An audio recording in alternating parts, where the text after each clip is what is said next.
Jimmy Butler has something to say.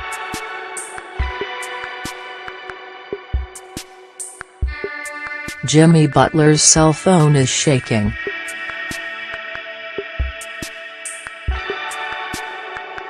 We're plopped down in the last row of his home theater on a couch that feels like a velvet sponge. A blanket covers his outstretched legs. Butler leans over, looks down, smiles. He picks the phone up, shakes his head, then turns it around to reveal who's on the other end. Coach Thibs. "See?" Butler says.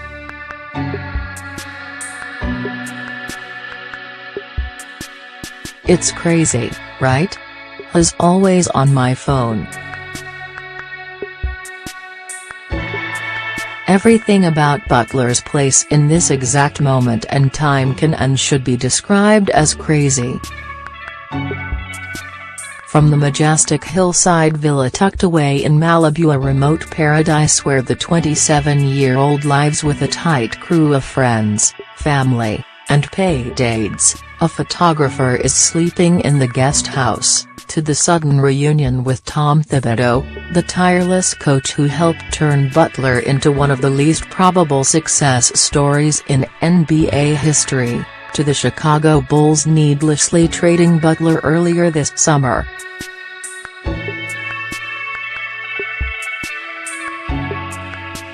The list can go on forever.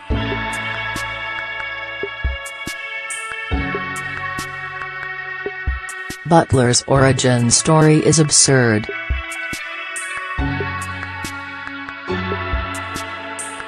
Small-town Texas kids with no scholarship offers out of high school don't become NBA role players, much less superstars.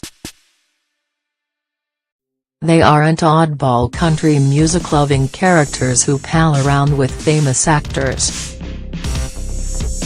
And they certainly don't accomplish all they have while going out of their way to stand tall as a positive figure off the court.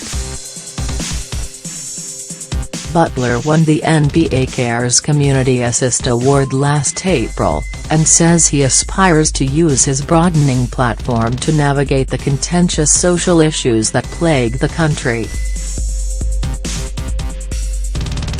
But his rags-to-riches past and lavish present are not as moving as what promises to lie ahead. Butler was voted onto his first All-NBA team last season, with scoring, assist, and rebound averages usually associated with someone headed to the Hall of Fame.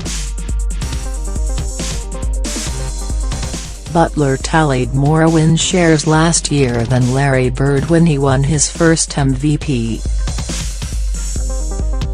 But there's still room for improvement, and next season Butler will be surrounded by players with enough talent to relieve some of the pressure he's felt in years past. It's been an intense, course-altering summer for Butler, whose reward for establishing himself as one of the world's 15 best basketball players was the trade, 3 months ago, from Chicago to the Minnesota Timberwolves, a franchise that's perpetually struggling to stand on its own 2 feet. But Butler, alongside Karl Anthony Towns and Andrew Wiggins, 2 Rookie of the Year winners who can fill a nation with their talent and upside, is poised to change all that. Already one of, if not the, most physically fit individuals in a league overcrowded by the most athletic specimens on earth, Butler dedicated his summer to figuring out a way to get into even more ridiculous shape, the better to handle one of the NBA's toughest workloads. According to NBA.com, he ran more miles per game than all but 2 other players during 2016-17, and led the entire league in each of the previous 2 seasons. The man, simply, is addicted to working, says Butler's personal skills trainer Chris Johnson. His weekly schedule consists of approximately 900,000 hours of on-court basketball drills, spliced with a grueling workout plan that made my eyes water when I first heard it. Without an alarm, Butler is out of bed by 5:45 a.m. and on the court by 6 o'clock. Who's a serial killer's dream?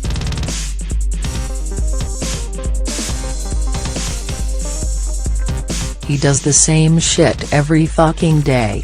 Meals hardly deviate. It's scrambled egg whites, turkey bacon, turkey sausage, and a protein shake for breakfast. Lunch is chipotle, with plain white rice, double chicken, light lettuce, and half a cup of vinaigrette, no cilantro. At night, his chef will prepare a dish around fish or chicken. He hasn't had red meat in years and steers clear of alcohol. When Butler isn't drenched in sweat, most of his free time is either spent in his theater watching the same movies over and over, Friday is a favorite, or escaping into never-ending games of spades or dominoes. Yoga is on the docket.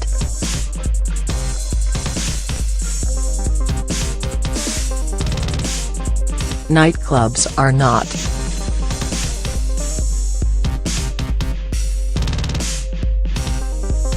Who's a serial killer's dream, says Butler's personal strength trainer Travel Gaines, who counts NFL superstars like Antonio Brown and Demaryius Thomas as clients. He does the same shit every fucking day. Butler is shirtless in tan pants and Jordan slides when we first meet outside his pool house. Want a beer?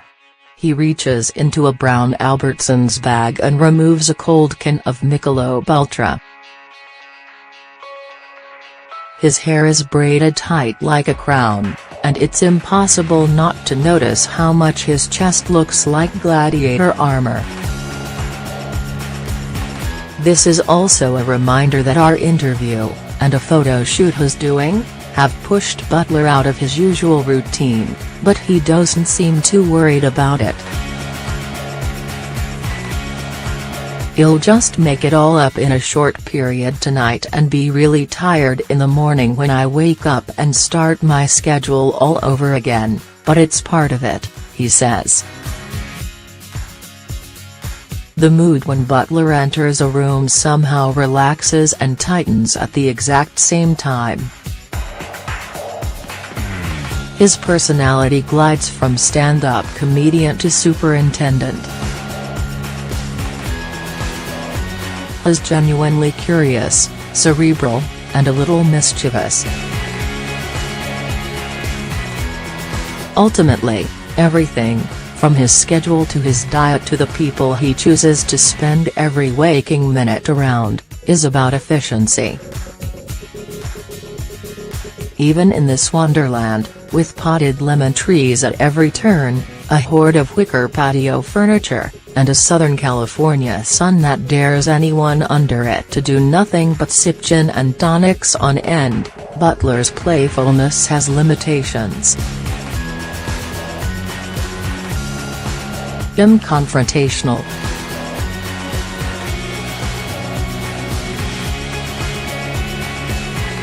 I feed off of confrontation.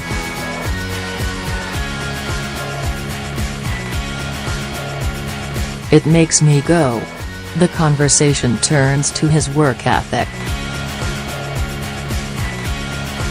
He understands not everyone is as driven as he is, but can't comprehend the thought of someone, especially another NBA player, not doing all they can to reach their full potential. It bugs him, even though he knows it shouldn't. I think it's wrong for me to think that people want what I want because in reality they don't. Some people are okay with getting drafted.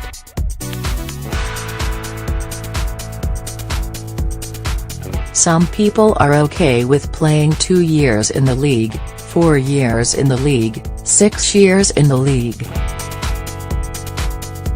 Some people are okay with just scoring a basket in an NBA game. I'm not okay with any of that.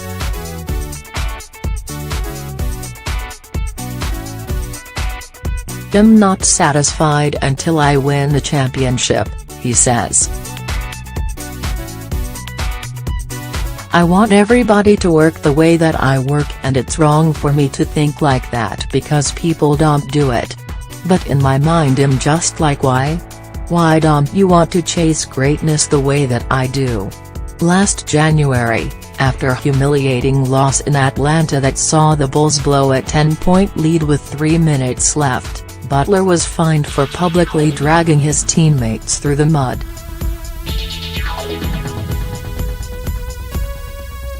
After he was traded, former NBA player Antoine Walker called Butler a bad locker room guy. A recent report suggested the Boston Celtics had concerns about trading for the 3-time All-Star because Butler might clash with Gordon Hayward, who they eventually signed in free agency.